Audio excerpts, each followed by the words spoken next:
ॐ नमः सिद्धेभ्यः।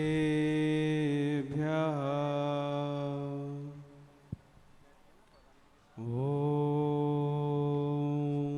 नमः सिद्धेभ्यः।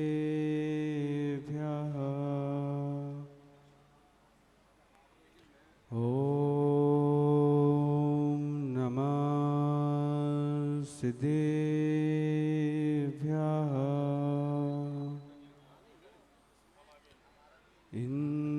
सदवंदियाड़म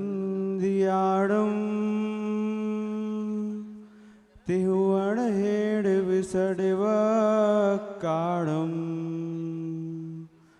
अंतातीद गुणाणम नमो जिणाणम जिदे भवाणम चौवीसम तिथ हरे उस आई वीर पश्चिमे वंदे सवे सगड़ गढ़ हरे सिद्धे सिरसाणम श्यामी नमो अरिहंताणम नमो सिद्धाणम नमो आयरियाणम नमो अजायाणम नमो लोये सौविसाहुणम। अनंत अनंत परम सिद्ध भगवान की जय हो। 1080 अजितनाथ भगवान की जय हो। 1080 नेमिनाथ भगवान की जय हो।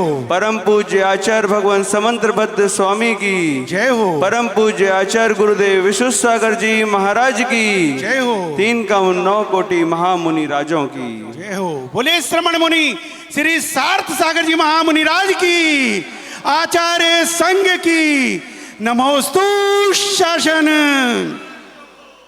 भवबंधुओं, अंतिम तीर्थेश भगवान वर्धमान स्वामी के शासन में हम सभी विराजते हैं। भगवान सर्वज्ञ प्रभु ने जो द्रव्य पदार्थ तत्व की जो निरूपणा की है, उसी को पूर्वाचार्यों ने लिपिबद्ध करके हमारे सामने प्रस्तुत किया है। ऐसे अंतिम तीर्थेश भगवान सर्वज्ञ प्रभु के नमोस्तु शासन में हम सभी विराजते हैं। आचार्य भगवान कह रहे हैं, भोगों को इतना भोगा कि खुद को ही भोग बना डाला। इस संसार में प्रत्येक जीव इन 4 संज्ञाओं के पीछे आहार, भय, मैथुन और परिग्रह के पीछे इस संसार में भटक रहा है। वह प्रतिक्षण प्रतिपल इन संज्ञाओं को कभी अपने नेत्रों से ढूंढता है तो कभी अपने मुख से इनके बारे में चर्चा करता है, कभी इन्हीं के बारे में सिर्फ सुनना पसंद करता है। इनके अलावा वह और कहीं पर इसका तत्व ज्ञान नहीं जाता। तो क्या ये हमारे नेत्र जो हैं वो नेत्र हैं कि हमारे जो मुख हैं जो इन संज्ञाओं के बारे में बात कर रहे हैं, क्या वो मुख है हमारे पास? कि हमारे पास जो कर्ण हैं जिनसे हम इन संसार की भौतिकताओं की इन संज्ञाओं के बारे में जो बातें कर रहे हैं, वो क्या कर्ण है हमारे? इसी को आचार्य भगवान अमोघ ऋषि स्वामी ग्रंथराज प्रश्नोत्तर रथ मालिका में कहते हैं कि को अंधो यो अकारिता, को बधिरो या श्रोणति ना हितानी, को मूको यो काले प्रयाणी वक्तुम न जानाति। आचार्य भगवान कह रहे हैं कि इस संसार में अंधा कौन है, इस संसार में बहरा कौन है कि जो हमें प्रिय हित मित बातें जो ना सुनना पसंद करे, वही इस संसार में बहरा है। इस संसार में मूक कौन है? क्या पशु पक्षी? कि वो जिनको बोलना नहीं आता कि वो मूक है? आचार्य, ये तो एक लौकिक दृष्टि हो गई, पर आचार्य भगवान का यह दृष्टिकोण नहीं है। आचार्य भगवान बोल रहे हैं कि इस संसार में अंधा कौन है? वो बोल रहे हैं संसार में अंधा वही है जो अकार्य करता है।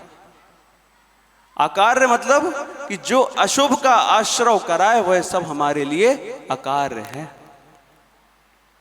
हमें इसी अकार्य के बारे में जानना है कि हम ये नेत्र का सही उपयोग कर सकें, इसका सदुपयोग कर सकें, यही हमारा दृश्य है।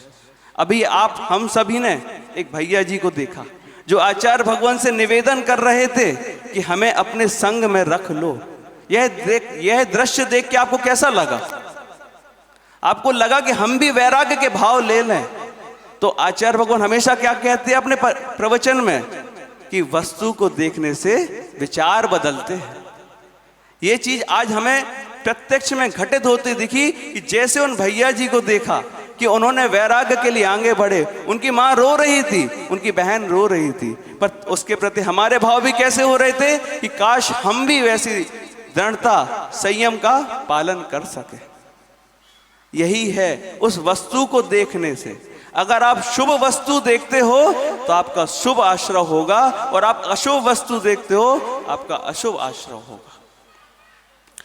उस आश्रय को अगर हमें रोकना है तो हमें उस शुभ अशुभ को समझना पड़ेगा। उस शुभ को पहले हम अशुभ को समझते हैं। आज इस पंचम काल में, इस दिल्ली जैसे महानगरी में, जहां हर नुक्कड़ में कहीं कैफे दिख रहे हैं, कहीं पर कोई मूवी के ट्रेलर दिख रहे हैं, कभी मोबाइल में रील्स दिख रही है, और क्या हो रहा है, कभी कभी खाने के नए नए स्टॉल दिख रहे हैं, और आपका क्या हो रहा है, वहां से निकलते हो और आपके वस्तु तो देखने से विचार बदल जाते हैं। वहीं यही तो किसके साथ हुआ? यही तो इंद्रभूति के साथ हुआ। वह अपने आप को महापांडित्य मान रहा था, वह अपने आप को समझ रहा था कि इस संसार में मेरे से ज्यादा ज्ञानी कोई है नहीं। पर सब एक बटुक ने, एक सौधर्म इंद्र अपने रूप बदल के जब बटुक के रूप में आया और उसने उससे प्रश्न पूछा, तो वह क्या बोलता है कि मैं ये प्रश्न आपको नहीं बताऊंगा, इसका उत्तर तो मैं महावीर को बताऊंगा। और जैसे ही वह भगवान महावीर के समोषण के पास पहुंचा और उसने मान स्तंभ के दर्शन किए, क्या हुआ? वस्तु को देखने से विचार बदलते हैं। कहां वो भगवान महावीर को समझाने जा रहा था, वह इंद्रभूति कहां गौतम गणधर बन गए। यही दृष्टि रावण की भी थी। रावण भी खरदूषण के वध करने वाले का वध करने जा रहा था, पर बीच में सीता को देख लिया। जो वध करने जा रहा था वह वर भरने चला गया। वह सीता के प्रति अपना प्रेम भाव भाने लगा और उससे अपना वर बनने लगा। हमें यही दृष्टि बदलनी है। आचार्य भगवान मानतुंग गोस्वामी अब बोल रहे हैं कि भाई हे भगवान, इस संसार में मैंने सब अवस्तुओं को तो देख लिया, वस्तु तो है क्या ये तो बताइए। इस संसार में किसको देखूं, किसको समझूं? तो वे कह रहे हैं मन्ने वरम हरिहरादएव दृष्टा दृष्टेषु येषु हृदयं त्वयि तोषमेति किं वीक्षितेन भवता भुवि येन नान्या कश्चिन् मनोहरतनाथ भवांतरेपि।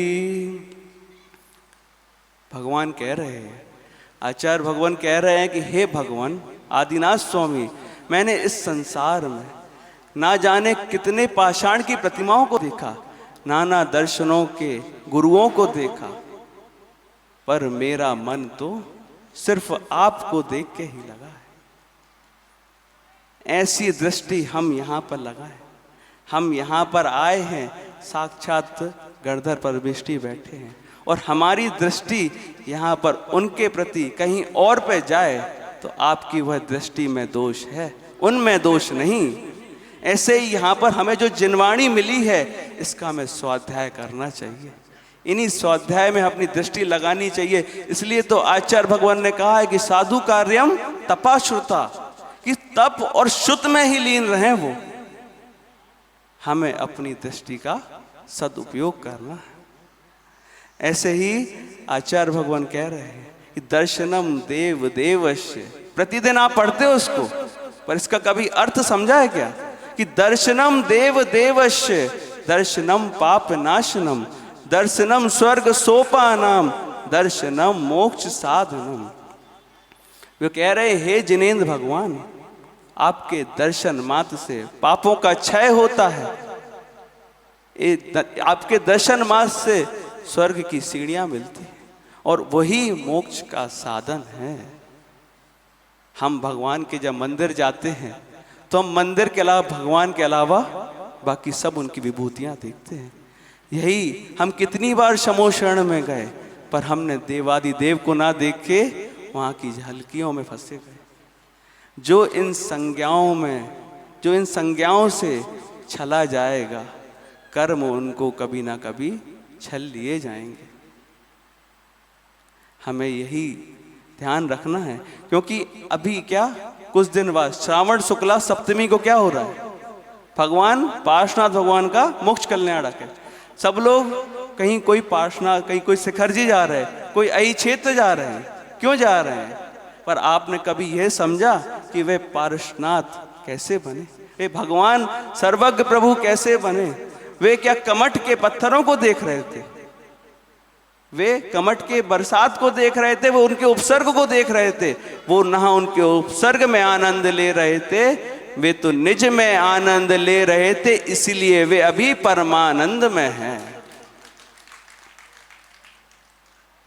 हमें भी वही दृष्टि, उसी दृष्टि पे हमें दृष्टिपात करना है कि आचार्य भगवान ने अभी क्या 2 और सूत्र बोल के रखे हैं कि संसार में बहरा और अंधा गूंगा कौन है, पर उसके लिए तो समय और चाहिए।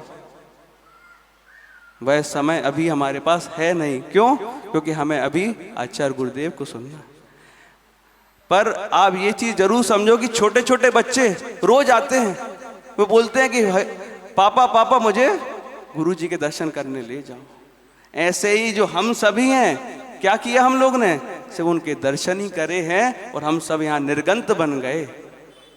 ऐसे ही आप उन बच्चों को रोको नहीं, उनको आने दो। जो उनकी भवितव्यता होगी वो कोई टाल नहीं सकता। पर आप अशुभ का आश्रय क्यों कर रहे हैं?